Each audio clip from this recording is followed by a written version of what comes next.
Welcome, everyone. I'm Chris, your host with Encounter Truth. Today, I have a really special guest with me. JT follows JC, a man who needs no introduction. Anyways, I'm pretty sure that the audience here is familiar with all of your work and content, which I'm very appreciative of, man. You are the reason that I kind of came into this little season eschatology. You had a huge influence on my research as well as Contend for the Faith channel, Jason Jack, and understanding conspiracies, all the people that we know in our own little circle. JT, it's such an honor and a pleasure to have you on my channel, man. Thank you for your time today. Yeah, well, thank you for having me on. Appreciate it. Absolutely, brother. So I know you've been on a lot of podcasts here recently. You've transitioned into this full time. What is that like?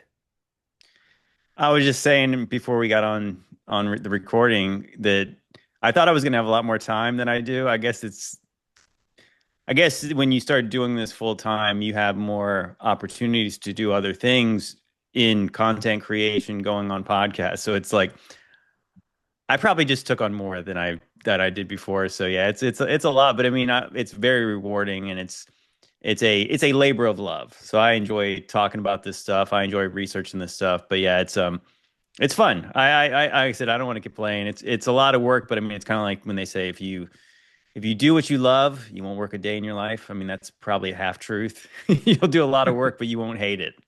Amen. I appreciate that. Well, brother, I wanted to talk to you about like obviously little season topics and things, nuances that go alongside with the little season because I still have questions about certain things. I never try to present as if I have everything figured out. But this perspective of looking at the little season eschatology through this lens really helped answer and fill in a lot of gaps from Hmm. things that I didn't realize were just biblically untrue. And I wanted to share with you a few, some of the responses, a lot of the responses is probably like 60-40, maybe 70-30 now on my YouTube channel. But like people still are heavily steeped in futuristic dispensational nomenclature and theology without even realizing it, like myself. And so when you bring about this topic, as you're aware, people don't even realize the little season, like myself. I didn't realize that that phrase was in the Bible. And so people are like, Right. where does this even come from? And it's Revelation 20. But a lot of people are still stuck because when I started doing my research on this, up until like I guess Darby and Schofield, this was the belief, not Little Season, but like that the Great Tribulation and everything that we know of today, from like what you hear of Left Behind series and all the different proponents of that doctrine of pre-trib rapture, etc. Um, I would say up until the 1800s, AD 70 was like the fulfillment of Daniel's 70-week prophecy. Would you agree? I guess I don't know. I guess I would say that in my research, the early church fathers, they didn't agree about almost anything. So I know when True. people try to pick at, well, they didn't, so and so didn't believe this. It's like, yeah, but if you really try to line up all the church fathers, it's very rare that you find them actually agree on anything in specific. But what I found interesting is when I did do more research into this, I think because growing up Protestant, and then of course a lot of the Protestant churches are dispensational, you think that this is the majority view. Like you think that this is like the only view. But then the more I kind of learned about church history and even like the church today, that you have like the Catholic Church, you obviously have the Protestant Church, you have the Orthodox Church, Hmm. and the I want to say the Protestant Church might be the only main church that has a premillennial view, because the Orthodox and the Catholics believe in amillennialism. So they believe that like this is the millennial reign. There's no specific, like the 1,000 years is allegorical. It's not really a literal 1,000 years. And they believe that we're living in the 1,000 years today. So I think that that kind of view does shift things. And so they are not always talking about the rapture, and they're not talking about being left behind. They're not talking about the coming tribulation all the time. And so, yeah, when you grow up like in a Baptist church or something, you think that this is what everyone believes. And so then when you challenge that idea, well, what if some of this stuff has been historically fulfilled already? Oh, heretic. But it's like, but the historic church has never considered partial preterism as a heretical doctrine. And I Right. know a lot of people in the little season camp don't like the term partial preterism. Like preterism and futurism were all developed at like around the same time. It's like full preterism and premillennialism was viewed in that same way of like the Jesuits started it, and I think want to say like the 1600s or something like that. It's a more recent thing than the historical church has taken that position. But I don't really hate the term preterism because I mean I don't like the word that much, but I would say that saying that we believe that a lot of things are fulfilled, but not all of them, Hmm. we believe in a different way than the preterists. I believe that they allegorize a lot more things than we do Hmm. because we've done a lot more research into finding physical evidence of actual, like not just a spiritual concept, but actually real evidence that these things have taken place. So yeah, so I don't know. I guess I would say that it's definitely the dominant view in the normal view in America, but I don't know that that's even like worldwide. I don't even know if that's what most people believe that call themselves Christians. Good clarification. I appreciate that. I know looking at the Puritans, guys like Matthew Henry, and when you look inside his commentaries on Daniel 7, Daniel 9, Matthew 24, to him it was like the culmination of the 70 weeks was, you know, the Great Tribulation of AD 70. And now they fall in line with this like allegorization or the spiritualization of the millennial reign, and they're still awaiting Christ's return. Hmm. And that's the thing too, is like I always try to tell people, well, we're still waiting for his return in a sense, whether that be the great white throne judgment of him coming back, wouldn't you think? As opposed to him coming back on the clouds for this millennial reign. Because there's the camps of people that say, like you did, it's a spiritual reign occurring right now, or was it a literal 1,000 year reign that has already come and gone? Hmm. Well, yeah, you could say that even in the little season view, we would say that Matthew 24 was fulfilled, Hmm. but there could be a quote unquote return, or it could be just a revealing if New Jerusalem, the camp of the saints, where Christ is at, if that could appear somehow, Hmm. because obviously we don't see it physically. So Right. before the very end, is that revealed? Yeah, I mean, I think that's a likely possibility. But yeah, yeah, I want to maybe clarify something. I'm not exactly sure what they believed, the historical church believed about the 70 weeks, but it is interesting. I want to say in the oldest English translated Bible, which I think is the Geneva, it might be not be the oldest, it might be like second. It's older than the King James Bible. Hmm. But yeah, there's these old Geneva Bibles with the study notes in them that would be shown on the Olivet Discourse, Matthew 24, Luke 21, and Mark 13.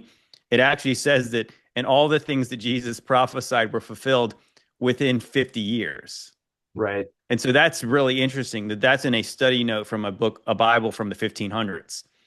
So that's a pretty strong statement to put that in a study note if that was a minority view. Right. And I think it was there, the Tyndale or Wycliffe Bible just before that. And I even busted this out. This is a facsimile of the Geneva Bible from 1560. So if we wanted Okay. to review that, we could, just for the viewer's sake, because I know we'll get comments that they try to prove us wrong in any way that they can. But that's the thing, is like if you Mm, don't know about these things and their existence, you've never gone to these study notes to wonder why they even have that type of conclusion about something. To me, that's like that's worth pondering on. That's worth exploring to figure out where we're at in the timeline, which then always kind of makes me think, all right, I watched your and Paul Stobbs's review. I think it was Paul that you had on doing Gunnar Heinsohn's yeah. um, research. How do we, that's something I've been trying to figure out because you would think, and I remember when you were on John Pounder's uh, podcast, he had mentioned about the ante-Nicene or the pre-Nicene fathers. Where would this I guess like where would the early church fathers and then let's say the Puritans of the 16, 1700s, if there was a literal 1,000 year reign, and then we add in Gunnar Heinsohn's research, how would all of that play into where these guys were pre-millennial reign, post-millennial reign, or in the midst of, in your opinion? I mean, that's a great question. I wish I had a great answer for that. I would say that the what I have concluded is that they attribute these certain dates to these church fathers, Hmm. and they'll say, "Oh, these guys were from the second century. These guys were from the third century. These guys fourth, fifth, sixth," and they spread it out over that first millennia A.D. But yeah, Gunnar Heinsohn's research concludes that this 1,000 years, like year 180 to 1,000, was actually condensed to like 300 years. So now, if you kind of put them all somewhere in that 300-year period, well, how close could they really have been to 70 AD? Now, I would say if you do look into their writings, they all do write about, I'm not saying all of them do, but I mean, most of them do talk a little bit about what happened to Jerusalem in 70 AD. So Hmm. they're after that. But are they after when potentially Rome was destroyed? No, there weren't. So what would their view have, how would it have shifted with the Roman Empire still being intact when they're writing these things? So they could see a partial fulfillment of 70 AD, but maybe not all the events of Revelation have played out. I mean, I've wondered aloud, is that what if they were literally like right around the times of the apostles? What if they were slightly contemporary? I mean, like maybe the generation after them, and they're taking the writings from the apostles and they're interpreting them in the times they're living in. It's really hard to say, honestly, because I mean, if you believe that 700 years was added to the first 1,000 years, well, then how do you really kind of pinpoint anything specific as far as like, oh, well, this happened then. So then therefore these guys are right because they don't write about everything. And again, that's the more tricky part about that time period is that there's not real good history of almost any of it. Right. I mean, it's interesting if you think about like the we get the perspective of 70 AD from Josephus and Tacitus, Hmm. but that's it really.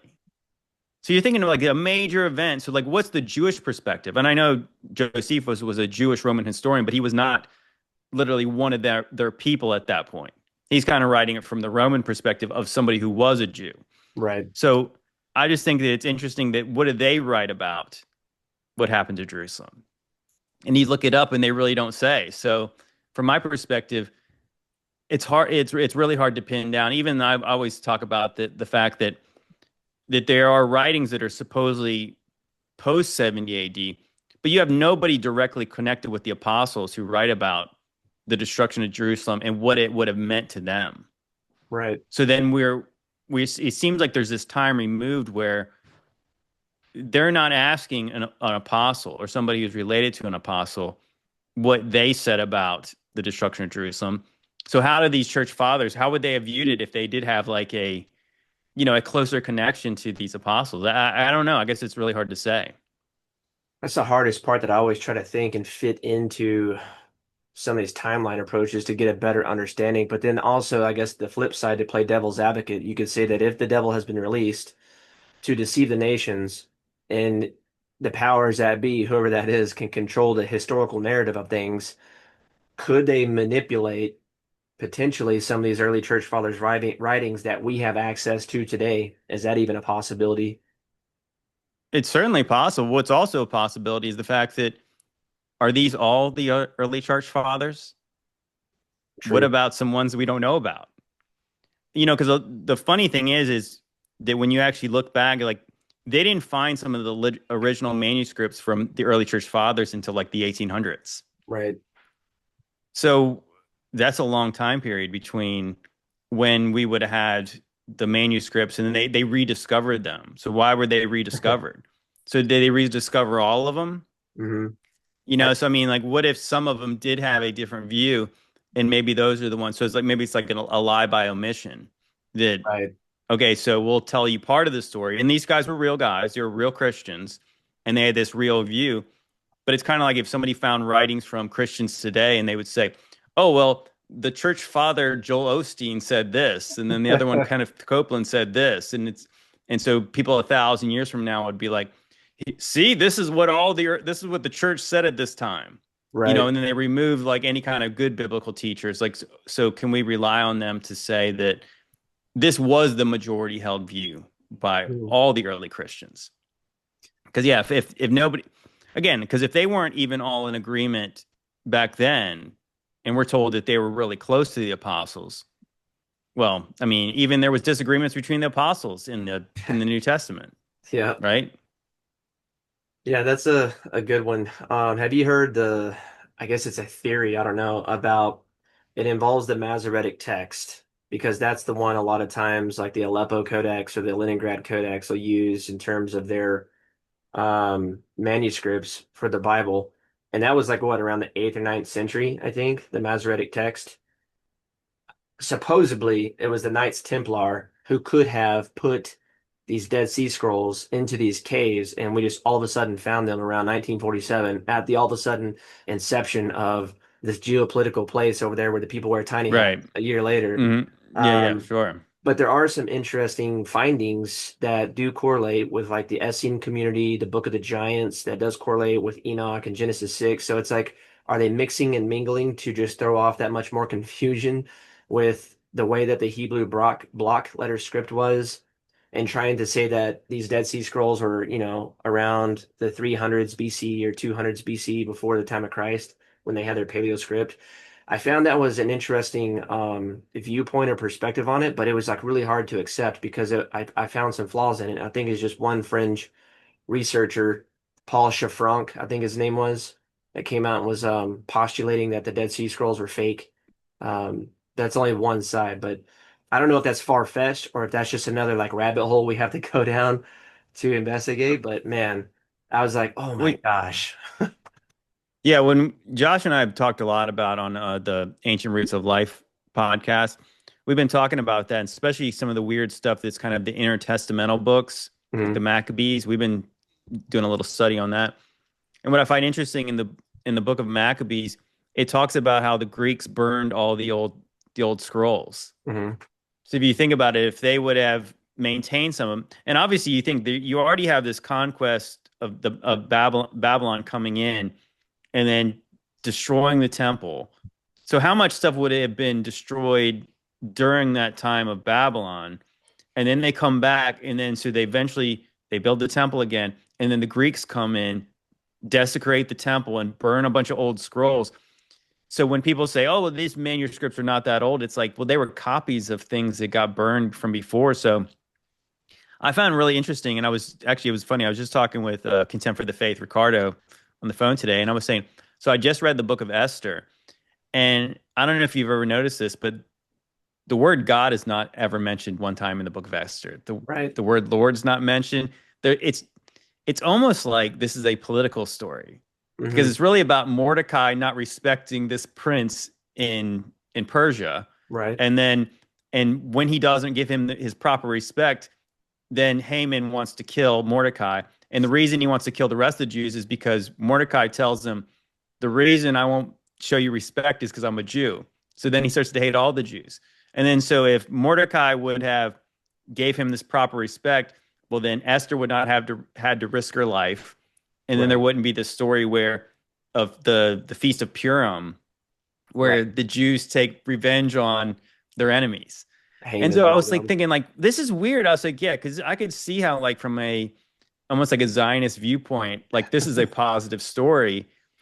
But I started to do some research, and the in the Orthodox and the Catholic canons, they have a different book of Esther.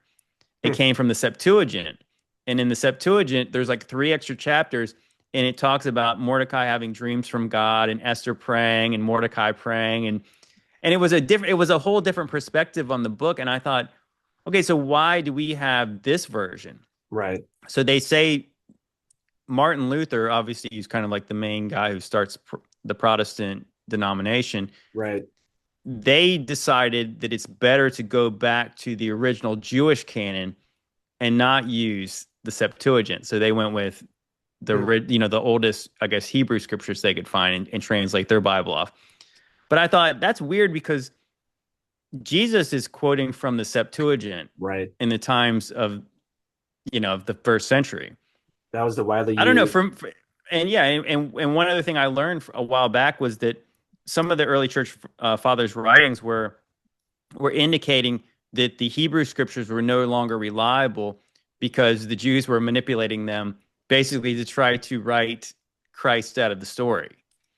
I think And it's in Jeremiah so about the why I false king thought of the scribes when he yeah, calls right. them that.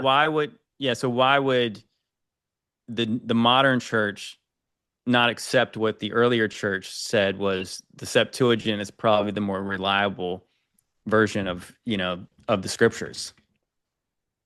That's a conclusion that I've came to here recently, trying to research these different codexes, and like we have the Texas Receptus for like the King James 1611, the Geneva, I believe, too uses that.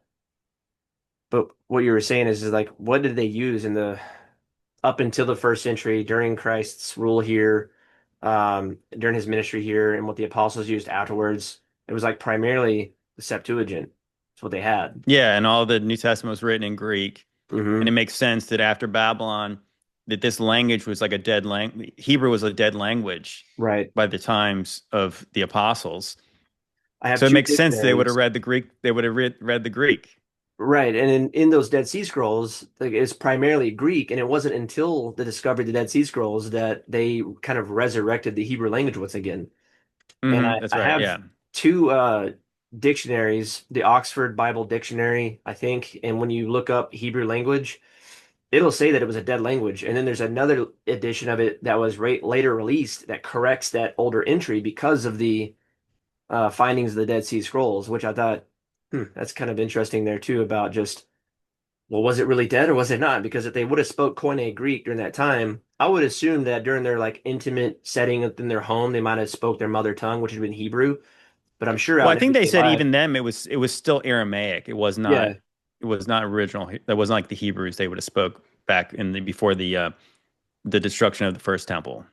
right, yeah, I would agree with that. And then because like even Mel Gibson's Passion of the Christ, it was in all Aramaic, I believe, because that's what the research Hmm. that he had shown that they had spoke of at that time. Not to say that Mel Gibson's right or anything for Hollywood, but you had brought up something interesting about the scrolls being burned. You know the movie National Treasure? Yes. So Hmm. obviously they're trying to like the whole time find this like amazing treasure and whatnot. And well, at the end they do, and then that female is like, "Oh, the lost scrolls of Alexandria." I've always wondered because you know how movies are like, showing things hidden in plain sight. I'm like, wow. So I wonder what was really supposedly burned, but what was really like stashed away. Like, could this really be like showcasing what's in the Vatican or underground in the Vatican that we don't know of these 55 miles of things they're hiding that they don't want the public's eye to get hands on? Because that's a really interesting, rabbit hole to go down of when you think about why would they be hiding this stuff from the public? Because what would it reveal? It would destroy the entire narrative of what they're trying to push today, in my opinion. Yeah, I want to say that when I did more research into like Gunnar Heinsohn's theory, that there was another story, and I want to say it might have been in the third or fourth century. There was supposedly, or maybe the fifth century, there was another time where all the Roman records were burned. So this is not the story of the burning of the Library of Alexandria, but this is more of like why we don't know the recipe to Roman concrete and stuff like that. There's like a bunch of Roman history that's lost. Because again, you only have very sparse sources for like their history, and then you eventually you get into the Dark Ages and you have no history. Right. So I would say that I've often wondered if the story about Alexandria is kind of more of a is it more of like a an explanation why certain knowledge has been lost, but it's really not taking in the whole picture. It's kind of like the story of Atlantis. The story of Atlantis actually sounds more similar to like the days of Noah, whether that was a real place or not. The Hmm. story's similar where you have a god, sets up demigods, eventually the place gets corrupt, and the gods decide to judge this place with a flood. Hmm. So that I often wonder, is that just an allegory for all the days of Noah? So what if the burning of the Library of Alexandria is more of a an allegory on this destructive time where all the records were lost and now our history, like man has been completely separated from the time before. And yeah, that's obviously been a question that everyone's had is that if anything does exist from that time, it's likely under the Vatican if they got 50 plus miles of bookshelves, like what kind of knowledge could be under there? I mean, Right. because that's the thing. I never really bought that the whole burning of the Library of Alexandria, anyways, because the Romans were not the barbarians, so why they would never have burned a library unless they had access to the knowledge that was in there. Right. Like they would have kept that stuff, right? And you think about these esoteric secret societies who believe knowledge is power and knowledge leads to salvation. Hmm. They're not burning books. Not, but No. maybe they're burning ones that the public might have access to, but they would have the knowledge for sure. 100%. What I want to talk about, you said the Roman Catholic Church earlier and the Protestant, their different views. So I want to with Gunnar Heinsohn's research, what is the date that Rome supposedly fell? Was it 486 or somewhere around there that the mainstream view of it is? That's funny. That's a funny question. I said that's one of the that might have been one of my first clues that our history is really kind of jacked up. Is that historians argue within hundreds of years when Rome fell. So I want to say, yeah, it might have been right around the fourth or fifth century that supposedly the Western Roman Empire fell because of like the barbarians, and then or maybe that might have like the fourth century, and then you get into when the Western Roman Empire collapsed, but it really never quite collapsed. At least history Mhm. doesn't tell. It was like kind of morphed into the Byzantine Empire that lasted 1,000 years from Yeah. like 13, like from like 300 to 1300. So that's what I was wanting to segue into is the Byzantine Empire and then Constantine. Because if we had that like really crazy cataclysmic event, what, 536 AD, where supposedly it was like the worst time period to ever be alive during. Mm-hmm. So if the fall of Rome was at some time near that or what have you, and then we have this 1,000 year dark age history or whatnot, why would Constantine want to basically, for me, see, I look at it as a political move then even too, with him wanting to unite Christianity and make it a legal religion for those to come together with. But in light of this other information that we have with, I don't know, if you're trying to fit in the 1,000 year reign literally being an event that occurred around that time, how does that fit in your opinion, from what your research has been with the Byzantine Empire, Constantine legalizing Christianity as the state religion, if you will, basically banning paganism with that cataclysmic event right on its heels around that time, leading into the Dark Ages? Like, how do you try to sort through all of that? Well, again, this is Gunnar Heinsohn's theory, but I think it's a really interesting idea is that he believed that Constantine was actually in the first century, which that is kind of a big game changer if that's true. Because then it would have been like Rome would have been converted to Christianity immediately, which that, I mean, I think that kind of changes our view on things. So that might have led to the gospel spread very quickly during Hmm. that time. And if you go to Colossians 1:23, it says that the All the world. gospel was preached to every creature under heaven. So if that was true, it would actually make sense. It would make sense in the way that maybe there's this kind of, I don't know. I guess the preterists would say that everything is a spiritual reign, but Mhm. then people and like premillennialists are looking for a physical reign. I think it could be a bit of both. I mean, it's kind of like that maybe the physical reign that you expected was maybe not how it actually, in all practical sense, happened. So that's why I just say, like, again, I don't try to say things that I can't prove. I can just say that Sure. this makes sense to me that Jesus was talking about a kingdom that was coming that could not be observed with your eyes. Do you think He he was would have saying meant that his though as king. like not in a political sense of what the Jews wanted at that time to reestablish the rule through like a political government? Do you think that's what he meant by that statement? Yeah, I mean, I think he meant more than one thing at once. I think, but I Sure. also think that what he's talking about was like the Holy Spirit. Right. So the fact that if people say that Christ is king now, but they're saying, but it's not a real kingdom, oh, it's not a kingdom you can actually see. It's like, well, maybe that's what he meant is that if we all proclaim Christ as king, Hmm. does that not mean the kingdom is on earth? Hmm. If we acknowledge that there's a king on the throne, Right. Yep. just because you can't physically go see him, but I mean, that's kind of the way, such as faith, right?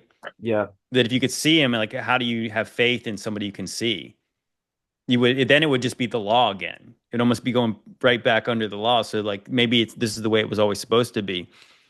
But if you see that what we know, even based on the history we're told, that yes, you have Constantine converts to Christianity, and then after him you have the Theodosian law. So you have Theodosius the First, who's the one who literally outlawed paganism, who made it illegal. Hmm. So I mean that's quite a shift. And I know that some people would say that Christianity was subverted at that point, and Constantine was kind of infiltrating it. You know what? The more I kind of think about it, I don't know that I find that really satisfying. It's not to say that everything they did was perfect, but again, even the apostles had struggles where Paul rebukes Peter. It's not like if the early church was not perfect, then why would we expect the church to be after that, after the apostles, to be perfect? Christ is perfect. There's only one perfect man. So then if it's run by people, then there's going to be some flaws and there's going to be some disagreements. But yeah, the fact that they all acknowledge that Christ is king, all these pagan gods are done away with, Hmm. destroying all the old temples and things like that, then I would say that, yeah, what if it's something as simple as that, is that there was this empire that was Christian that reigned for 1,000 years. And then after that, things started to erode again. But obviously, again, like that explains to me why you have Greco-Roman architecture all over the place. Everywhere. That if you have 1,000 years of this, maybe that's what explains some of the what we call old world structures. Hmm. And maybe during this specific time, also they could have built cathedrals too, because again, we're told about the Dark Ages having no advancement in architecture. Well, again, that makes no sense. None. You probably could not take another time in our history and say for 1,000 years they didn't change the way they built things. Right.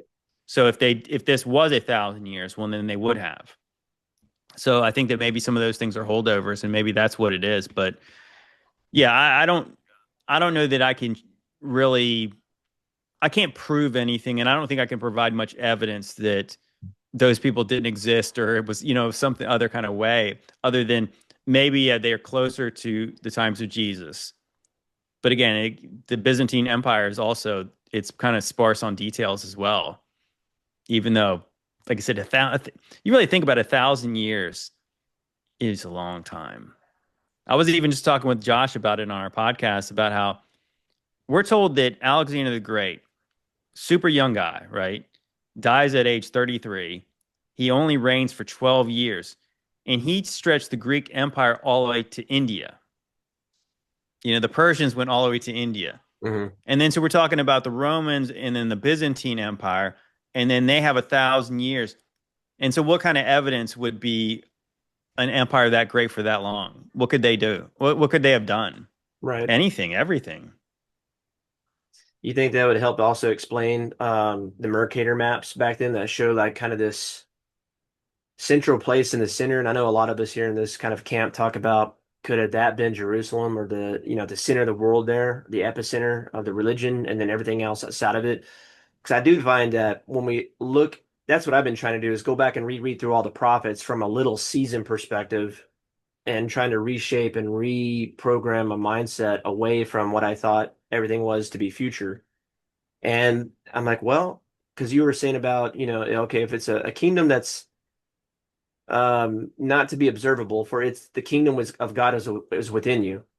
And so you Right. have the power to go about doing the very things that Christ did. Like he gave us that authority whenever he left. And like you Hmm. said, the gospel had spread like wildfire. If Gunnar had placed Constantine in the first century, could it have been after the destruction of the temple in 70 AD, around that sometime? Because we know that Josephus in his um, writings about what was observed during that time, about like what did it say that if these things weren't actually seen with our eye, you would think they were fables or Right. whatnot Hmm. because of the Hmm. craziness. Would it have been after that with his timeline view on things that it could have possibly been the spread?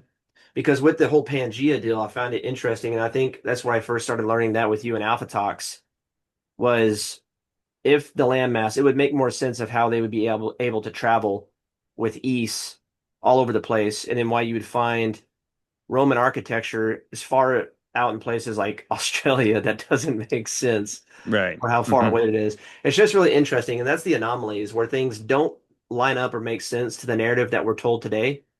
And then when you fast forward, if we're on the heels of post 1,000 year reign, if it was a literal one, what's the purpose behind reusing the buildings for asylums? And then what's up with all these orphan trains? Well, yeah, so that's a lot there. So yeah, I mean, I guess I guess from my perspective, one of the more compelling parts of the Gunnar Heinsohn research was the fact that yeah, we're told that the Romans could do everything except for sail. And then people like the Norse people, the people in the Vikings, they were excellent sailors, but they didn't Right. sail for like a long time in their existence. But then if you look at these old Roman coins, I want to say some of these even in the first century BC, they have what looks like Viking ships on old Roman coins. Hmm. So from my perspective, I think it's very likely that the Romans could have sailed across the sea. So I mean, so if they did, then maybe that's the evidence. So I'm not saying that the idea that Pangea is a like a newer into our history and it's not a super old thing. It could be more recent. That's possible. But it's also possible that, again, if you can build megalithic structures, the Greco-Roman architecture, the domes, and all the crazy things they built, the aqueducts, Hmm. then they could build a boat that could sail across the ocean. No Well, for doubt. I sure. mean, a lot of people believe that the Phoenicians got to America. So the Phoenicians would have been in the times of the Israelites. So they've been older than the Romans. So if they could sail across, I think the Phoenicians, they were told they could sail all the way around Africa. So That's if you true. can sail all the way around Africa, then you could definitely sail across the Atlantic Ocean. For And then sure. there's evidences of people like in places like Easter Island and Hawaii and things like that. So people got places on boats before. So yeah, I guess the truth is it's really hard to say, but I think the interesting part is that a lot of people do pinpoint 1776 for when the start of the little season was, but it is interesting like that that's a very pivotal point in like kind of world history. That time in the late 1800s, late 18th century, but also like right around was it 1500? It's supposedly when there's this mass flood of like Europeans going over to the New World.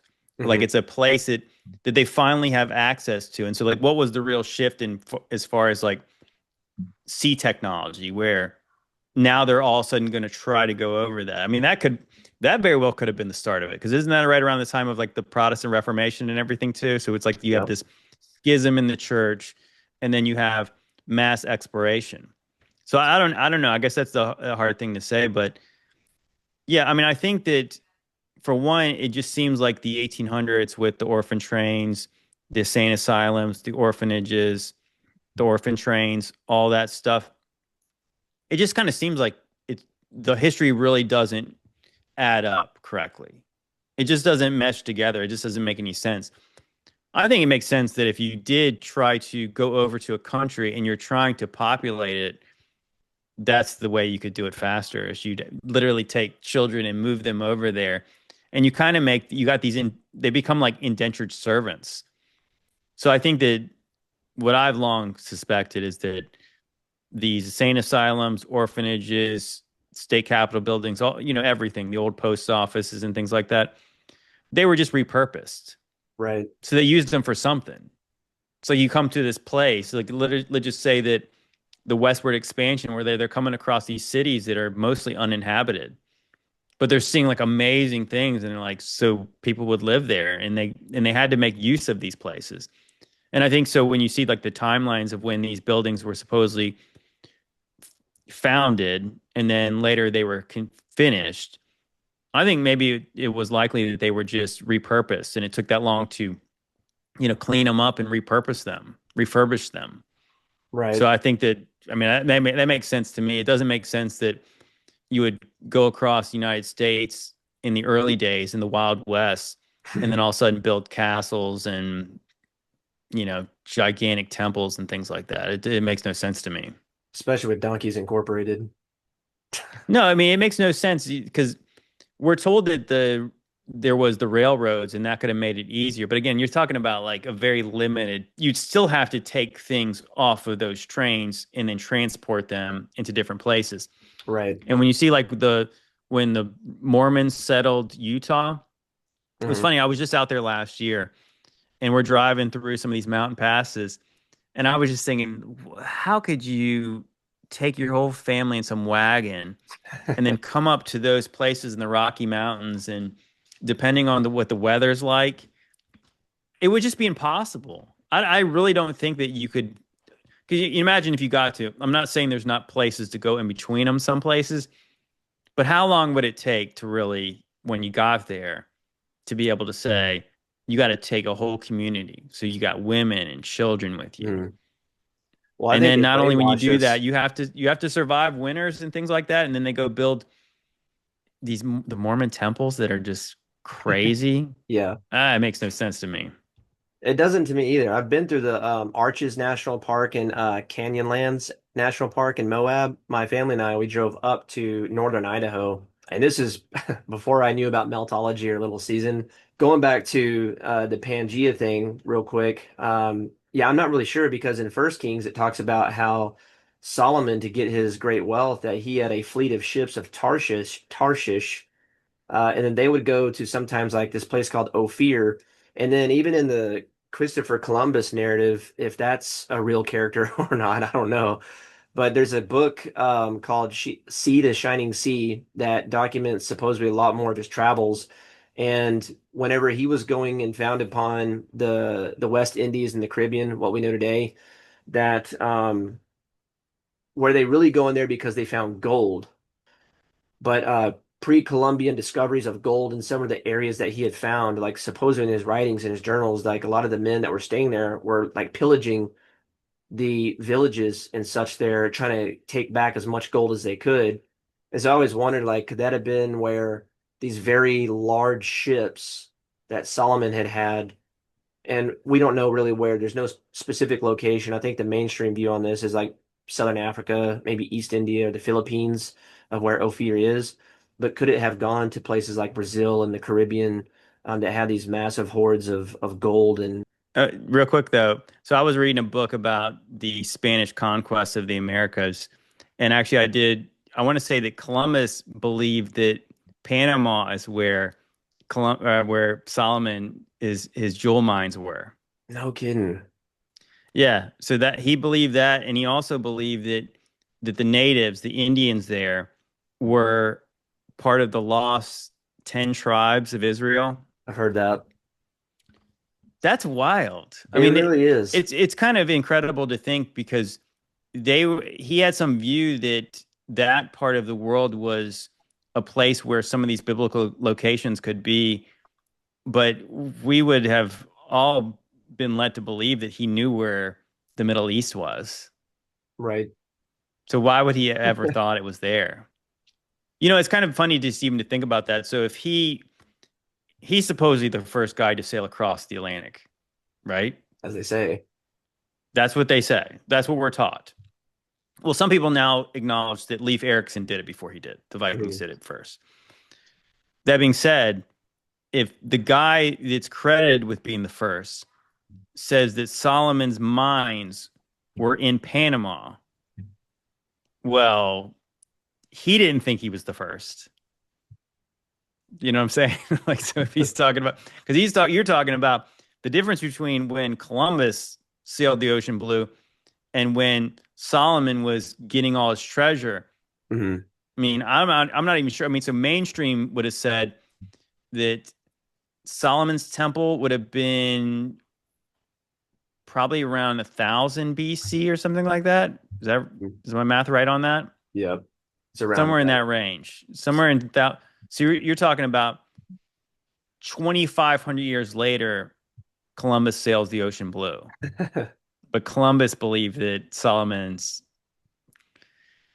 ships already got there. Yeah, that definitely doesn't make sense.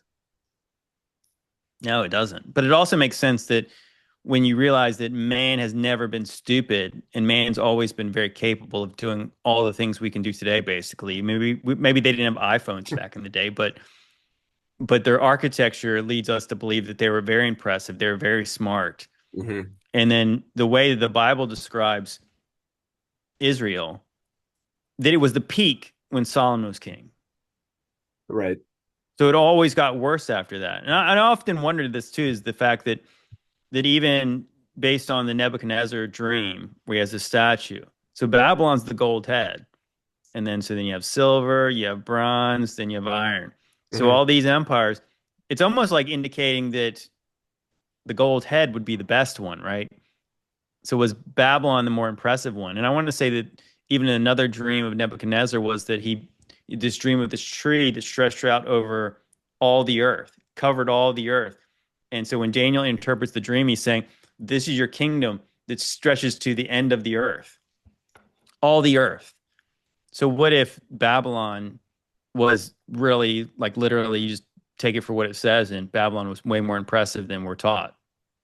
I think so, because even what you were saying about the people coming over in the 1500s to the New World, I think if you look into when they came into the harbor of New York, it actually there's like a town, it's called New Babylon, was like the first Mm. place that they came into in the port.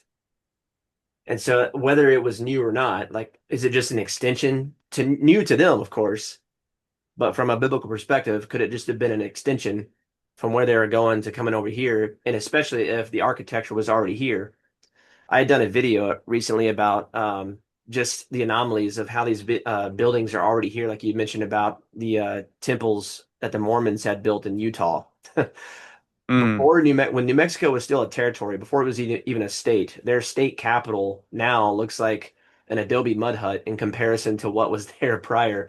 And it was this really beautiful old world architecture looking castle that, okay, if it's a territory, there's no settlement, there's no infrastructure whatsoever anywhere near. How did it get there? The Indians? No, it makes no sense. It also makes no sense that who named it New Babylon, the place in New York? Yeah, I have to Because Google we're told that there were Christians that came over here, right? that. Supposedly. So why would they name anything after Babylon? Yeah, You that know what I'm makes perfect saying? sense. Yeah, 100%. It doesn't even make sense too if you think about it that the founding fathers were Christians. I know that you do more research into it, and they were deists, but I mean a lot of them were Christians. Hmm. So why would they try so hard to emulate pagan Rome, right? When they more try to emulate like maybe the Christian version of the Roman Empire, the Byzantine Empire, but they were trying to emulate the worst part, the kind that actually killed Christians and slaughtered them. Right. You know what I'm saying? So like that doesn't make sense. It makes more sense that they founded places that had Roman architecture. It wasn't just that Thomas Jefferson thought Rome was cool because Rome was not cool. I mean, it was not cool to the Christians. Right. And that to me leads into even more interesting ties with like Yale and Harvard, these, prestige Ivy League colleges that have secret societies in them with skull and bones. And then when you look at the charters and the different documents that the supposed 13 colonies had written up in their states, like if Delaware was the first state, but if they came into the New York Harbor, so Babylon is supposed to be a city on Long Island, New York. I'd have to go back and confirm this is actually where they came in.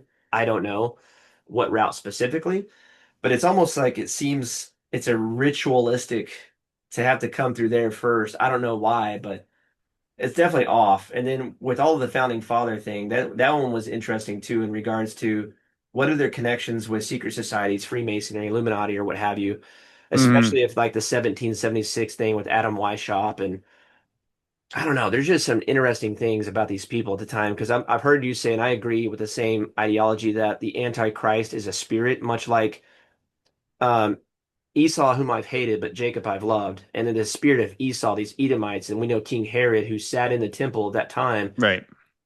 was from the Edomites, or he was from the lineage of Esau. And Yeah, to I want to say kill, Caiaphas, the high priest, was also was an Edomite. that's so weird. And I don't know, there's just some strange Yeah, things that, there was a subverting of the priesthood. There was like the during the times of the Maccabees. Again, that's probably why it's not in our Bible. but no, I really do believe that these extra biblical books like Enoch, they help us fill in the gaps for what we don't know. And first and second Maccabees, especially, and then second Esdras, which is very interesting as it relates to little season eschatology. I don't know how much you've read into second Esdras, but there's a lot of uh, connecting the dots with our perspective on being in little season now as to what it looks like from a prophetic view. Have you read it into any of that at all, or? Oh yeah, definitely. Yeah, that's interesting if you think about it. Kind of going back to that conversation we are talking about or talking about Esther and how the Protestants decided to use the Jewish canon. Well, there'd be a reason why they probably wouldn't want a book like Second Esdras. The Jews wouldn't have wanted that book in there because it speaks of an apocalypse and it speaks of all the nations coming in to the kingdom Mhm. in that book. So it's like the people who have not heard are going to believe. And so I think that's likely why the book of Enoch is not in our canon. because it's not about the giants. It's not about the fallen angels. It's about the other stuff because what Second Ezra and Enoch have in common, they're both apocalyptic prophecies. Hmm. And I think that's why again I point to that specific in the Epistle of Jude. And so when I first started learning all this stuff, I thought it was just about the giants. I thought it was about Nephilim. I thought it was about stuff like that. But the reason that Jude quotes from the prophet Enoch is because he's talking about he declares the prophecy that Enoch declared about how the Lord's going to descend with his tens of thousands of holy ones. Hmm. So he has a specific context. He's talking about that, and it's interesting that the book of Jude is the second to last book in the Bible. So from their perspective, they're looking forward. Right. They're not quoting Enoch to talk about Nephilim. Right. Like, why did they don't care about that? Everyone's already accepted that there was giants, Right. right? If you read your Old Testament, you already know that. And again, I don't say that the book of Enoch in Enoch 6, when it's talking about the story of the Watchers, it's really only adding more detail to the story that's in Genesis 6. I And then agree. again, there's other stuff in there. But yeah, their context is, and it makes sense that they are trying to pull from other apocalyptic texts because they believe that they are right on the cusp of the apocalypse. Hmm. And then it leads right into the book of Revelation. And so yeah, Ezra's and second Ezra's and Enoch very similar, talking about the day of the Lord and the return of the king. And to follow up with that too, it's interesting when you say that the reason that they want to leave that out is because of the apocalyptic nature of, well, obviously too, the Messiah, Jesus Christ being in this and the Jews wanting to reject him altogether. Let's get that book out of the canon of the Hebrew scriptures.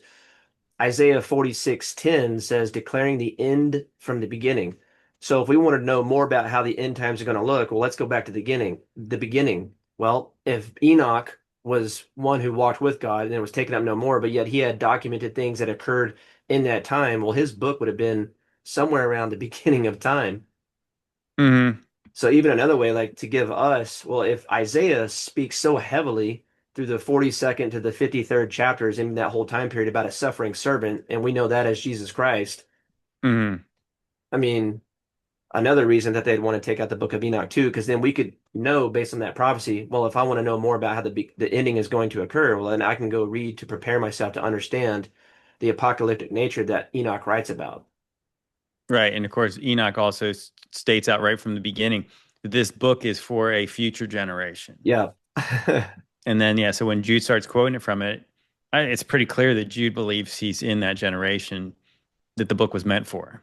100%. And you would think him being the half brother of Jesus, that if he was quoting from an erroneous book, he would have told him like, "Hey, this isn't like something we should be gleaning from." But all of the first century believers of the early church at that time, it was in their canon. They read and understood First Enoch to being, scripture. Yeah, yeah, for sure. Yeah, I want to say that again, the exact church father escapes me, but I want to say like Tertullian and Justin Martyr Hmm. believe the Book of Enoch was legit. And one of them actually wrote that they believe that that the Jews removed Enoch from their canon because it pointed to Christ. Right. I mean, it's very strong imagery about this future Messiah that's coming. And some Mhm. people would say, "Oh, well, it's pointing to Enoch, and that's why the book's heretical." But I don't think it really indicates that. Also, we don't have like a full scroll of it, so we've only got partial fragments. But Right. it seems very likely that it's talking about Christ if you actually read it. And I think that's the thing that people really get lost in the weeds. They want to fight about the Nephilim stuff, and it's like at that point, I'm like I'm already convinced that that's true. So you don't whatever you're barking up the wrong tree with me because I think that it has a lot more stuff about biblical cosmology and it has a lot of stuff that points to Jesus and the apocalypse. Agree 100%. And then when we go to First John, John's epistle in the second chapter in verse 22, who is the liar but he who denies that Jesus is the Christ? And then no one who denies the Son has the Father. Whoever Hmm. confesses the Son has the Father also. And you're seeing all this stuff today about this Zionistic movement, and you're seeing all these like trying to treaties with our commander in chief here. I don't want to mention any names to get flagged or whatnot. And then you've got the prime minister over there. Uh, Gosh, these guys vehemently oppose the Messiah. Hmm. And so, I mean, this statement right there tells me, who Israel really is. You have to believe in Jesus Christ because even Paul says in Galatians 3:28 and 29 that, those who are of Jesus Christ, they are the true heirs of Abraham's seed. So, like, your ethnic national lineage doesn't even matter. Oh yeah, 100%. Yeah, that's the crazy thing is that people, I want to say even Netanyahu just recently came out and he was talking about the blessing Israel and you'll be blessed and Yeah, curse Israel and you'll be cursed. It's like if you deny Jesus, you'll be cursed. That's a right, biblical fact. right. So that if you say I got to bless this other country that denies our Lord, well, that does not correlate. And again, that's it. Also, again, this is the full context of all the scriptures points to that God has kept a remnant despite these people being rebellious against him the whole time. Hmm. And so people are saying, "Oh, but what about when the Jews are going to be saved?" It's like there was Jews that were saved. Right, Even Paul, when he's writing the book of Romans, he's saying, like, I'm a Jew. I'm from the tribe of Benjamin. So it's not like the word of God's failed, that not everybody who came from Israel is of Israel. that's right. And so the same could be true today. It's like the fact that some people who are of Jewish descent or claim to be, and they proclaim Christ as king, he's their Lord and Savior, well, then they're Israel. Right. But Israel is not a place, it was a family. People. And being of Israel was being of the promise of Abraham. And that's how it always was. Again, I always point back to at the very beginning, you have the Exodus, right? And then you have all the Israelites go out into the wilderness and then they rebel. Hmm. And guess what? They did not get to go into the promised land. God Right. let all of them die before they were granted entrance into Canaan. And so, in the same way that eventually you have Babylon come in, destroy Israel, but then he saves a remnant during that time. Hmm. And so, sorry, my dog. Oh, you're good. You know what's Yeah. funny So, about but I that? mean, but that's it's like the typology is clear. So it makes sense at the same time that during the siege of Jerusalem in 70 AD, there Hmm. was also a remnant who was saved during that time. 100% I agree. And even God makes it clear that when he had allowed I'm sorry, Joshua and Caleb, he had said, I think it's in Numbers 15, I'm not sure, but there was a different spirit in them. I would reckon say Hmm. it was his spirit that was in them and that it was a different spirit in all the other people. They were under a different influence for them to want to say that, we can't do these things. They were deceived or there was something. And it's so crazy to think like you just witnessed crazy things occur in Egypt. Your God rescued Yeah. you. And so I always try to tell my son today, I'm like, just because someone says they're a Christian, like we have to know them by their fruits. And I try to point to them in the Old Testament, these examples of these guys firsthand witnessed God's amazing miracles. And then look what they did at the Baal of Peor worship. Oh, yeah. Yeah. Right away. Yeah, it's crazy. They're stiff-neckedness. It just blows my mind. And then people want to still, and that replacement theology comes from the dispensationalism of Darby and Scofield too, about God having a plan A and a plan B for the spiritual church and then the ethnic Israel. I'm like, no, it's always been there is no Jew nor Greek nor slave nor free. It's one in Christ. He's broken Yeah. down that middle wall of partition or separation, and we've been grafted into. And then I think even Paul explains it in Romans 11 about they were broken off for their unbelief. Unbelief in what? Christ. They rejected him. Yeah. Exactly. Right. And so the funny thing is that Romans 11 always gets thrown into people's face. And they say, look, but see right here, it says that all of Israel will be saved. And you're like, but he just said, and he's quoting from Isaiah that says a remnant's going to be saved. And then he just Mhm. tries to clarify what a Jew is one who's circumcised on the inside, not the outside. And Right. then he says that not everybody who's of Israel, not everyone who's descended from Israel is Israel. Right. So he's clarifying again. And so that I think that's what Peter gets into when he says that some of the ways Paul writes, people try to twist what he's actually saying Hmm. is that I think that also the context is that Romans is before 70 AD. So when he's talking about people being, I want to say even like the greater context of when it talks about people being saved, Saved from what? Yeah, Could that's be saved from interesting. sin for sure, but I do believe it's also at the time of like that they're on the cusp of the day of the Lord coming. Hmm. So if you want to be saved during this time, you need to put your faith in Jesus. Now, obviously, there's a greater context of being saved from this world and saved from hell and everything about that and given eternal life. But I do think that that's the context is that John the Baptist is declaring judgment's coming in the first century. Jesus reiterates it, but he's the way of salvation. Right. So if you want out of this place, you go through him and you can go to the Father. But yeah, the whole thing too is just that when you get into Christ's parable, especially when you think about the one of the wicked tenants, I always talk about that one is that there is a person who owns a vineyard Hmm. and then he wants fruit and he keeps sending his servants to go get fruit from the tenants. Tenants do not give him fruit. Eventually, they kill his servants. So obviously, the servants are the prophets, Right. and then so eventually the owner sends his son. The people say, "Hey, this is the heir. Let's kill him and we'll take his inheritance." So what does the owner do? He puts those miserable tenants to death, and then he takes the vineyard and gives it to somebody who's going to be more fruitful. And Jesus literally just turns and looks at the Pharisees and he's telling them, this is one of the few times where he explains the parable to people who are not the apostles. And he says, "Well, truly I tell you that the kingdom of God is going to be ripped from you and given to a nation that's going to be fruitful." I Hmm. mean, it's like, what does he mean if he does not mean that, yes, the replacement theology is biblical? And it's not necessarily replacement in just a fleshly sense, it's replacement in that you guys have ruined this, and now the kingdom is going out to everyone. So that includes the Jews too. Right. Because again, the gospel went to the Jews Right. first to the Jew, then to the Greek. So then everybody afterward is saved, and there's only one way to be saved, and it's through Jesus. So like the idea that there's still this open-ended promise that God's waiting to do something when even based on their own timeline, it's been 2000 years since then. So every generation of those people has been dying and going to hell. And what is God waiting for? See, I think that view makes God, you're painting God to be the bad guy because he could save them at any point. He could change their hearts at any point, but he does not. Right. But in my view, sounds like in your view, that God does give people access to the kingdom, everybody right now.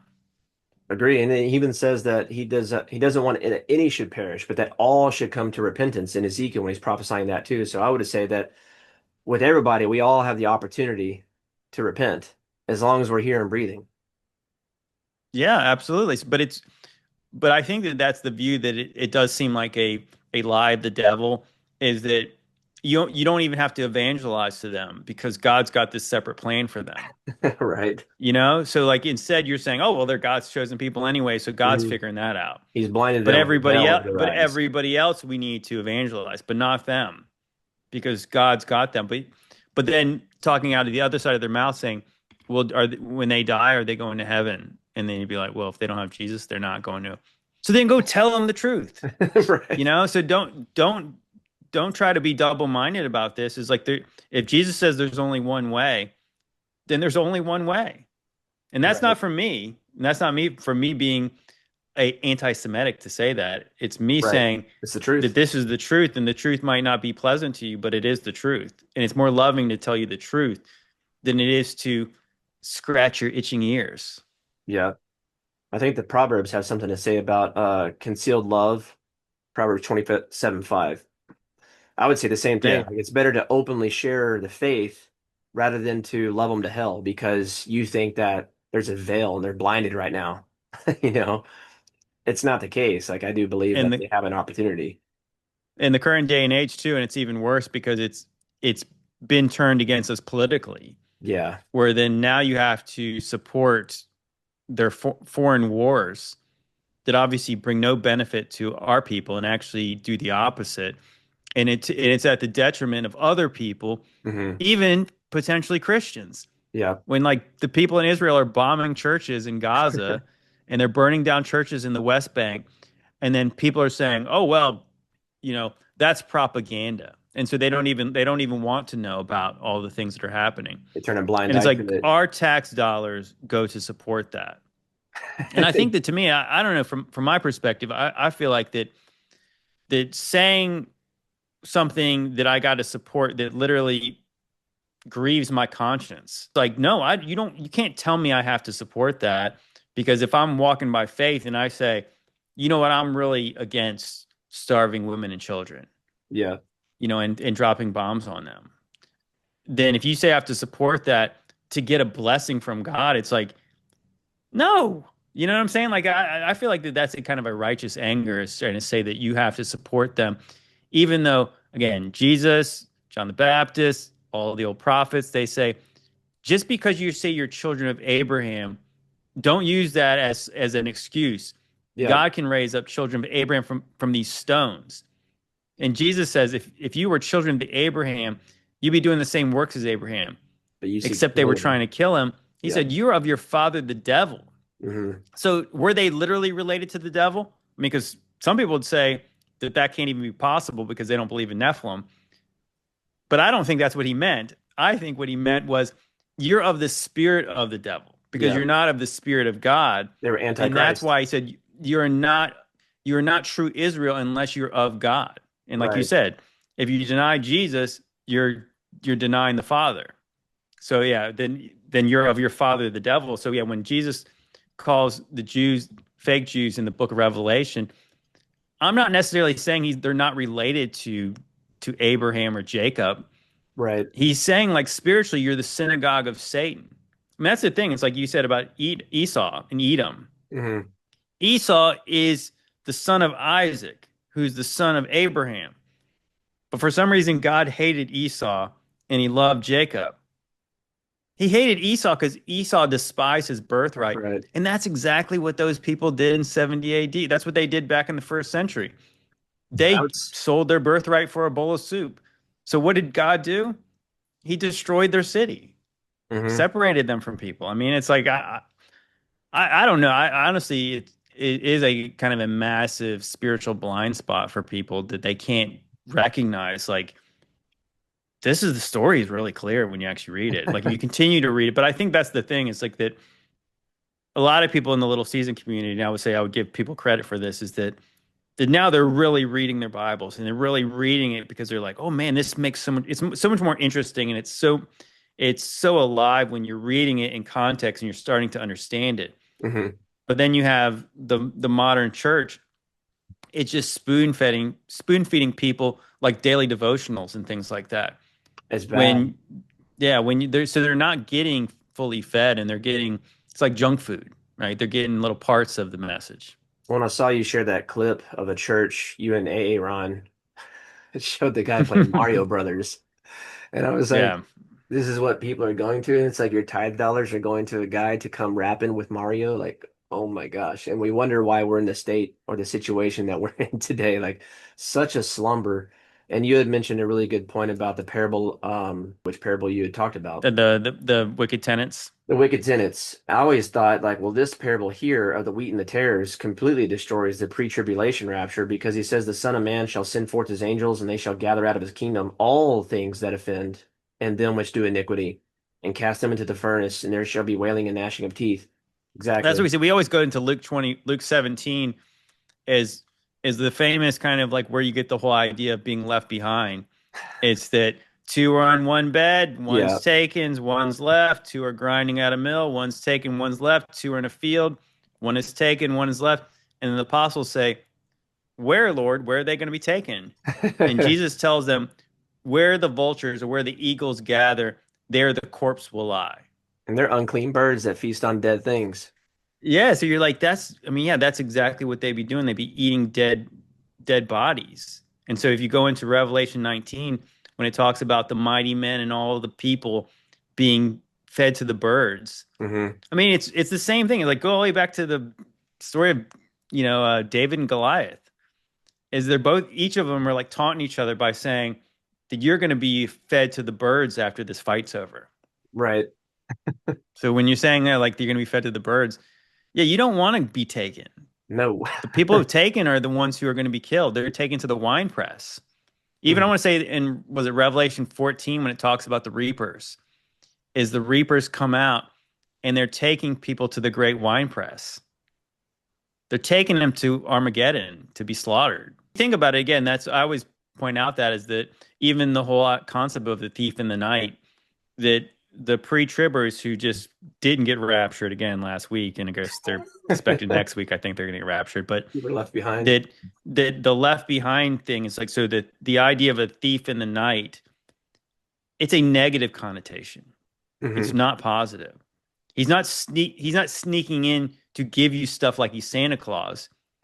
He's sneaking in to steal stuff from your house. So when Jesus says, "I'm going to come at you like a thief in the night," Hmm. it's a threat. And so that's what he says to, I want to say, I can't remember which church it was, but he tells them that if you don't repent, I'm going to come at you like a thief. So he's not talking about how he's going to steal them out of their house and take them to heaven. Right. He's talking about coming at them with a sword. So it's like he's going to come in and what does he say to the one of the other parables after during the olive discourses? He's saying that when the master returns, you don't want to be like the servant who's getting drunk and beating the servants and saying that my master's been delayed. What's going to happen to him? He's going to be cut to pieces Yeah. and thrown out with the unbelievers. So if he's saying like that one of his servants, if they say I've been delayed, then he's going to be cut to pieces.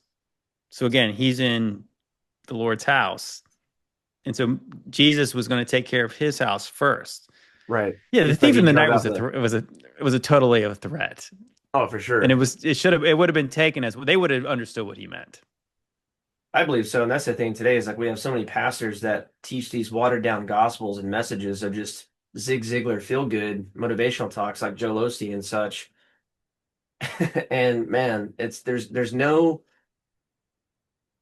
like real conviction. There's no rebuke of it's just all tolerance and acceptance for the most part. I would say for like a great majority. I don't want to speak for every church out there, but for what we know as a Right. great majority out there. And then you have the evangelical tie to the geopolitical movement with the politics involved of support Israel. And that whole scripture is twisted. So it gets people to think that it's almost turning us against each other if I'm going to my Christian buddy and I'm saying, no, I don't stand for Israel because one, they reject the Messiah and they are the ones that are causing genocide. There was a rabbi on Twitter that I saw the other day saying that every child in Gaza should starve. And I was Oh like, yeah. that doesn't sound like pray for those that curse you and that, pray for peace to your enemy and vengeance is mine, saith the Lord of hosts.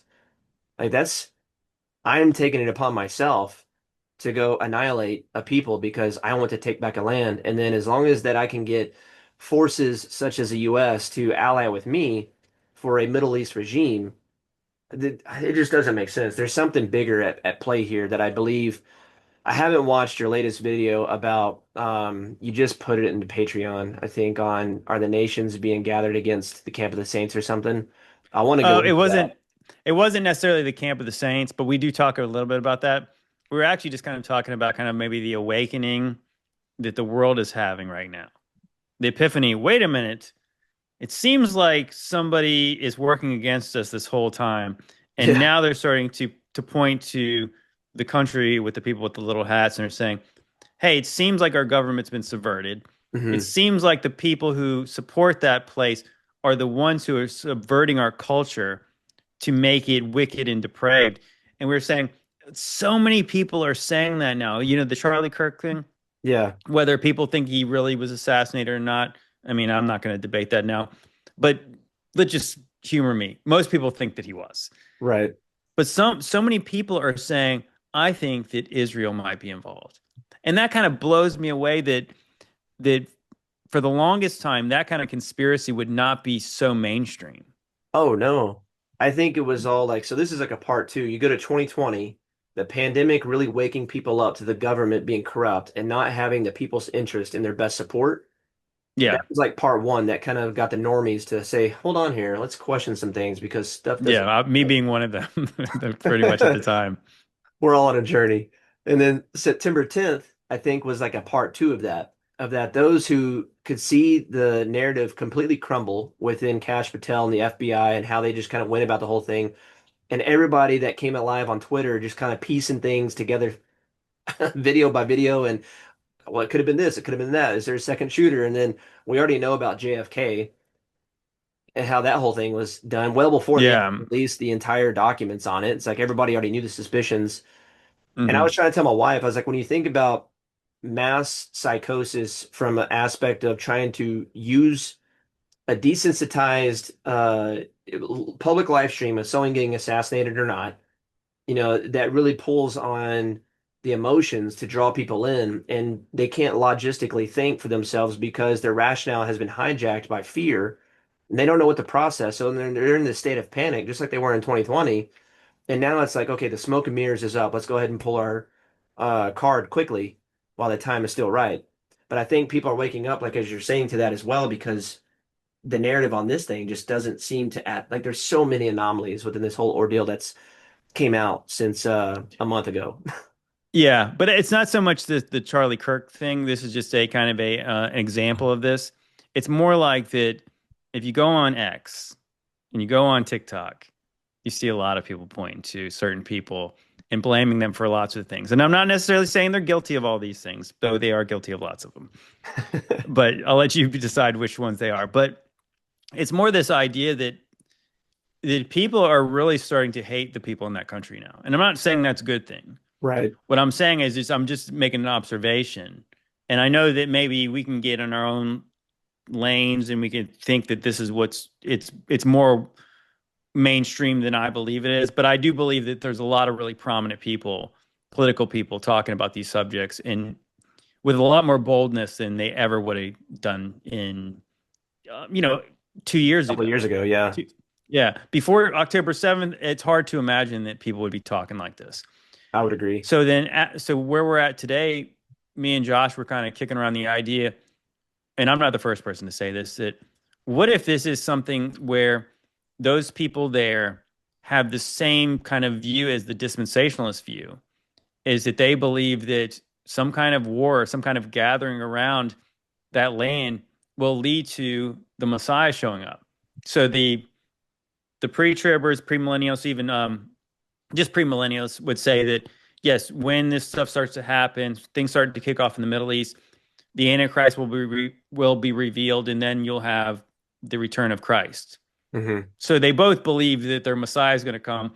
A lot of people believe that the Antichrist will be.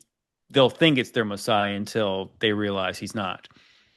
So I thought, what if it is that if we're in the little season, and even if we're not in the little season, it does seem like that certain people are definitely trying to manifest these things. So what if they were trying to throw chum in the water because they want the sharks to come? Hmm. Like they want the nations to gather against us because they actually believe in the same way as people like Greg Locke that if you have this time of Jacob's trouble, it will lead to the end times, and both camps think it's going to be good for them. Hmm. Even though, again, they're not really looking at what the scriptures actually say about the day of the Lord, how it's a day of darkness and not light. And it's not going to be good for anybody when God has to come back to judge the earth. Right. But they're looking at it as, well, of course he's going to save me, though, because I'm good. Yeah. The pre-tribbers think, who cares? I'm going to be out of here anyways. But even the maybe the pre-wrath, who have to Christians who believe they're going to go through the tribulation, they Hmm. still think, oh well, I got to just stick it out for a couple of years and then I'm getting raptured too. But I mean, like people, if you're in the little season or if you're just an amillennialist, you're saying no, like we don't want the world to end. Not saying I love this world, but I'm just saying like that. I don't know. It just makes me think like that. It'd be a lot worse than you actually think it's going to be. I mean, whatever you think is how bad it could be, it's going to be way worse than that if the book of Revelation started playing out right in front of our faces right now. So we were saying that there's this sect of Judaism called the Frankists, I haven't and heard of they that one. believe in like literally like subverting God's commandments, like literally turning up the Torah on its head and doing the exact opposite of everything it said will lead to judgment, which again will be good for them because hey, we're the chosen people. And Hmm. it's like almost those prophecies in Zechariah is like he's going to protect his people during this time. Again, this is a total misinterpretation of the scriptures because if you're the ones who are profaning God's commandments, then you can really only expect one thing, it's judgment. Hmm. If you don't, especially, I mean, obviously, if you're not under Christ's blood, that's the only thing the Bible tells you will get is you'll get what you deserve. 100%. And I believe that Zechariah has been mostly fulfilled uh, with the prophecies thereof in the end. It's interesting because I was looking at that, trying to fit it into a little season eschatology about how they'll look upon me whom they pierced, talking about Christ. The Romans are the ones who Mm. pierced him at that time. The Jews handing him over, accepting Barabbas, not because they liked him, but because they hated the Well, one you who know, spoke the truth. I think actually that's the interesting thing. I think they did like Barabbas because Barabbas was, if you look historically, he was trying to lead a revolt against the Romans. So Interesting. that's who they wanted Jesus to be, but he was not True. that. So they were willing to take a murderer and put an innocent man on the cross because he was trying to lead a revolution against Rome. That would make sense. Yeah, I could see that. I was just thinking more so from the perspective of they hated Jesus because he was the one declaring the truth to them about the fact of the matter. But then it would make sense too that if he's not going to set up a coup to overthrow the Roman government to reestablish his kingdom then at that time, then yeah, that would make more sense that for Barabbas to be chosen. And It's it. Oh, go ahead. I was going to change the subject real quick because I had something that came to mind, but finish your thought. Oh, I was just going to say is that, but I think the ironic part is that maybe not ironic. It's just that people are the same and they kind of want the same things. Is that people don't like the little season view is because they want what the first century Jews wanted. Hmm. They want a physical kingdom here, and Jesus was not offering that. Remember, Right. even in, like right before he ascends to heaven, he's saying it's not. They asked him when Israel's going to be restored, and he's like, it's not. It's Not not for for you to you to know know. about the times and seasons when the Father. Oh yeah, but one thing, one real quick thing too is that so I just finished Zechariah, and the more I'm reading that, I do interpret a lot of those things to be spiritual. Maybe more closer to the preterist interpretation. Is it because it's like if you get to like Zechariah 12 through 14, so Zechariah 12 obviously is the famous verse about he's going to pour out a spirit of grace on Hmm. Jerusalem, and those who pierce me are going to look up and mourn as one mourns for a firstborn son. Now, what's really interesting about that, I don't know if you ever saw this. Me and Josh talked about this at one point. That John, in his account of the gospel of the crucifixion, he comments at the very end of that. He says that, so for one, they didn't break Jesus's legs Right. in that. And he says that that scripture was fulfilled because they didn't do that. And the other one that was fulfilled is when the Roman soldier pierced his side, Hmm. was that the that those who pierced him were going to look up and mourn. So John says that that day, the day of the crucifixion, that was actually fulfilled. Right. And that blew me away that that's right there in the scriptures, and most people just don't they ignore it. So I was saying that. So when you read in Revelation, when he says, those who, everyone's going to see me, every eye when he comes on the clouds, even those who pierce me. Right. Then it makes sense that if it was literal in the Gospel of John, then it would have been literal in the Gospel of Revelation or the book of Revelation. It would have been literal as well, because the people who did it literally are the ones who are going to see him. Right. But but yeah, I think that when you get into like, yeah, is it parts of the book of Zechariah, it's where like God is going to protect his people and nobody's going to die. And then Hmm. you get into Zechariah 14 where there's judgment coming. Right. So I think it's kind of like there's a physical judgment coming, but like the spiritual, like his church is the one who's going to be protected. And I think ultimately it all leads to Christ, is that eventually you're going to have this river flowing with living waters is going to come from Jerusalem. It's like the living waters is Jesus. The Right. Jerusalem it's talking about is heavenly New Jerusalem. It's I think most of those concepts are spiritual for sure. This is what I was going to ask you earlier about um, Mohammed. And I've heard you say before, like, could this be the false prophet in Revelation? Because when you're looking around the United States, especially in Dearborn, Michigan, and just the Islam nation, now I've seen you and I think Joel Richardson go back and forth on Twitter. Mhm. That No, religion is I mean, I spreading think like crazy. no, I think that it's yeah. So in Gunnar Heinsohn's research, he actually believed that Islam was older than they say it was. Because I want to say that Muhammad historically comes from the 6th century, but again, if Mhm. all these centuries are kind of condensed and they're put into a similar timeline, the thing that really blew me away in well, there was several things in Gunnar Heinsohn's presentation that kind of blew me away, but I found super interesting, and I never really thought about it like this. Is that so when we think of the Romans, I know what everybody's picturing in their head.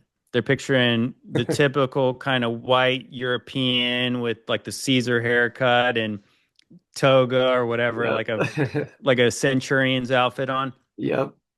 But knowing that Rome was an empire, it's kind of like that the Philippines are part of the American empire, and the Americans don't ever announce that they got an empire, but they've got different territories all over the world. Right. So depending on where the region is, you would have had a certain type of soldier there. And so what the Romans used to do is they conscripted nations to do their fighting. And they would offer them things like citizenship, land, treasure, all kinds of things. Hmm. And so I never realized this is that so we're told that Vespasian and then later his son Titus are the ones who went to war against the Jews in Hmm. the 1st century. But I did not know what kind of army they were leading. They were leading an army that was primarily Arabs. Interesting. It's really interesting I don't because think I this knew is the that. thing that kind of made so much sense about everything. It's like, so how did really the Muslims get control of that land? Well, if you condense this That history makes and those sense. people were Arabs, they were Muslims, and then the Romans used this army to go in and destroy Jerusalem, and then they gave it to them afterwards. They That let makes them total actually sense. keep it. And so a lot of people believe that well, and I want to say that Gunnar Heinsohn actually said this is that Islam was really actually not some sect of Christianity. It was a sect of Judaism. And I think what's really interesting is that's kind of biblical too, because if you It think is. about it, that if you look at the and I want to say it's Galatians 4. Galatians 4, Paul is trying to really dial in what again, what's a Jew, what's somebody who's a descendant of Abraham, a child of Abraham. And he's Right. saying it's Isaac, it's of the promise. And so then he's saying that Abraham had more than one son. Hagar He and had one Sarah. that was of a free woman and one who was of a slave woman. And he's Right. saying, and here is an allegory of how it is. He's saying that the Jerusalem that's here on the earth is Hagar in Hmm. slavery, in bondage. And the new Jerusalem, the heavenly Jerusalem that's above is free. Right. And so just think about it. So I remember hearing this a long time ago that or a lot of people believe that through Ishmael's line you get the Arabs and then eventually Right. you get the Muslims. Hmm. So like spiritually, whether that's a literal thing, it doesn't even matter really if you think about it. They're all related to the same people. And that's Yeah. the craziest part when you talk about like even like what a Semite is. Semite should be Shemite Right. because it comes from Shem's line. Shemitic So people. Yeah. who came from Shem's line? Most of the people who live in that area. Hmm. Biblically, most of them did because they would either came from Shem's line or Ham's line. I want to say that Japheth's line went north and likely was mostly Europeans. So I just thought that was interesting is that, yeah, spiritually they definitely are, but they might actually be closer related to the modern day Muslims because is like because they believe that the Torah and they validated the Torah, right? Hmm. They believe that's legit, and they actually believe it or not, they validate the Bible. The Quran does both. So I said, so what if this was a contemporary issue in the early church?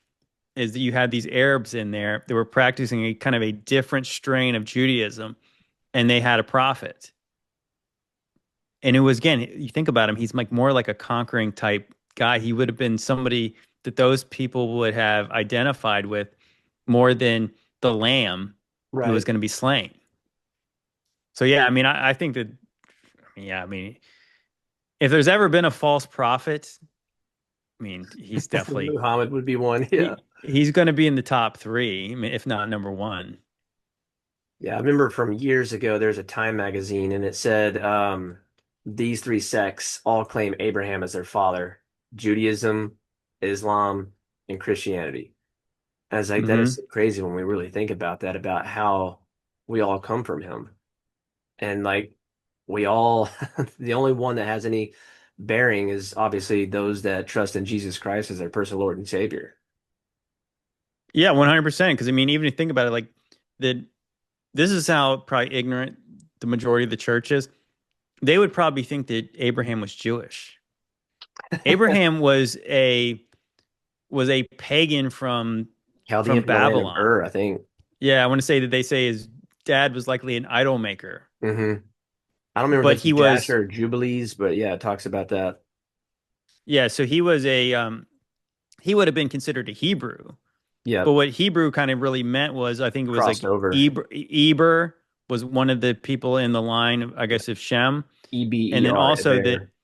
yeah. And then you also have the fact that what Hebrew really meant was nomad, which that fit too, because he left where he was comfortable in a place and went to a place that God had promised him, Hmm. which just took all his stuff and just left.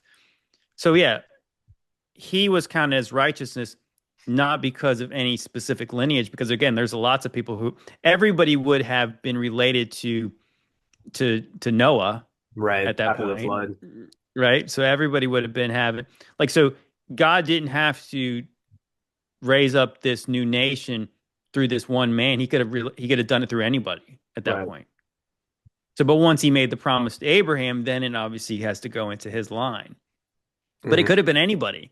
So it was literally just because the Bible says in the book of Hebrews, chapter 12, and Paul reiterates many times the fact that Abraham believed God and that was counted to him as righteousness. And so in faith, he took his all his stuff, his family, and moved to a land that God promised him.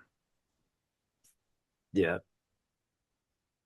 That's such a crazy thing to just imagine about Sarah and Hagar trying to produce a son because they're wanting to go about it in their own strength, not trusting in God. Yeah. He said he Hmm. would do it. And then a whole nation being brought about that's going to basically be your antagonist the whole time because you're trying to do things in your own power and strength.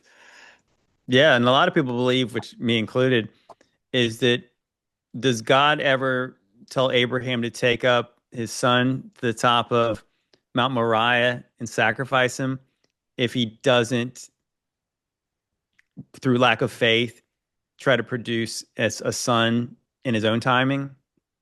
I never thought about that. That's so true. Because it's kind of like that, yeah, you guys try to do this by your own power, yeah, your own will, your own flesh. Hmm. And then, but God had already promised you that it was going to be through Sarah. But you guys, through lack of faith, you guys try to do it on your own. So now I'm going to really test your faith. And obviously, Abraham came through. He was willing to do whatever God asked him to do. It was kind of more like Sarah's lack of faith because she's the one who encouraged the Hagar situation too. Yeah, And true. that's why the man should be leading. I agree. But I think they named him Isaac because in Hebrew that means laughter, or she laughed because she Yeah. had laughed Hmm. about being at the age of 99 on having a kid. She's like, who's that chuckling in the tent over there? And why is she Yeah. laughing? She definitely Hmm. can.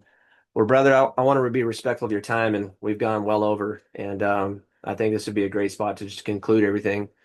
And I'm pretty sure we could still talk about many other topics and subjects, Yeah. but I find it was a great conversation. Just I really appreciate it, man. There's so many things that I have questions of, and I really believe that that's why too. I was telling my wife this the other day. I was like, it just helps fill in the gap with the little season eschatology of really where we are, if it's the case of real where we really are, which I do think it Hmm. is. And it helps us to understand why there's so much widespread deception today. Uh, Hmm. and it just helps make sense of many other things. But it also, if we knew everything, what would be the purpose to keep seeking, keep searching, keep knocking, and keep finding? And so, like for me, to be able to continue my faith in my journey and to grow, like having conversations like this with yourself or Ricardo or whomever, my wife and kids when we do Bible studies, it's just awesome to like sharpen each other and then challenge each other's perspectives and be like, well, what about this? Or what are your thoughts on this? Be like, I never thought of that. Hmm. It's so refreshing. So I just really appreciate you, man. Yeah, man, definitely. Yeah. Yeah, no, I 100% agree. And I've often, just pontificated about this is that when people say, well, why don't we know more? Like, why, why isn't it clear? Why doesn't God tell us exactly what it's going to be like? And I was like, because as I said before, such as faith, Right.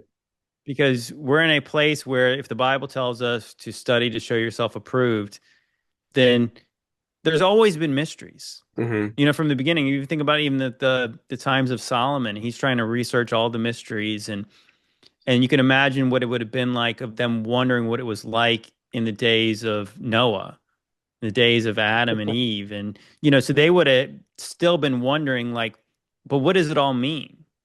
Hmm. So like that we are not different than them because I believe, yeah, that there was another separation, another reset that we've had to live after. And then so people are saying, "Well, why isn't it more clear?" Well, again, if you knew exactly how everything went, then again, it would not really be faith. Hmm.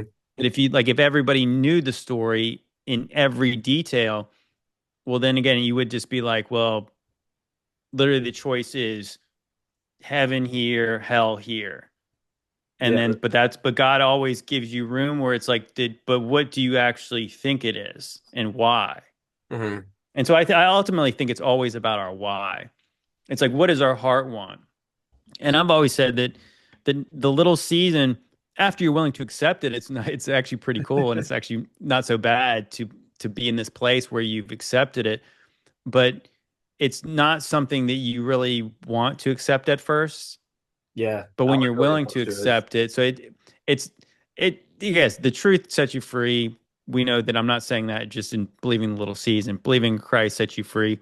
So Mhm. faith is believing no matter what, where we are, when we are, we're in a good place if we're in Christ. But yeah, I think it makes the most sense. And I also think that yeah, that we were never meant to know everything. For sure. One day One day he'll we sit us all might. down and say, all right, here's where you really messed up and what you got wrong, and here's where you're really on track. But I think, We at the Great White Throne where we go through all our videos and it's oh like man. you were way off right here. And I'll just end with this. It's funny because I was just saying this last night. We just recorded a podcast and I was saying certain people will tell you, trust me, trust me, bro. That's my source. And we're just saying, just trust Jesus. This is what he says. This is the context he says it in. And so if he told the truth, then where would we be in this story? Right. And I think that it takes the least amount of mental gymnastics to say we're in that deceptive time where everyone's lied to us. Because I think that is provably true, that we're For in a sure. very deceptive time. So if you go back and you say, if Jesus told the truth then to the people he was talking to, Hmm. then we have to be after the good time, the peaceful time. We must be in that time. And I don't know. We could be wrong about it. We could be wrong about the timeline, but I said that if I'm wrong based on taking Jesus as literal as I can, then I'm okay with that. But the main character is Jesus. So Amen. that's that when as sooner you realize that, the better off you'll be. I agree. Well, man, I really appreciate you coming on here and spending the time with me today. A lot of fun. I'm always open to coming on and doing this multiple times if you're ever willing to do that as well. But thank you so much, man. Yeah, of course, man. Yeah, absolutely. It was a blast talking to you. God bless you, brother. God bless.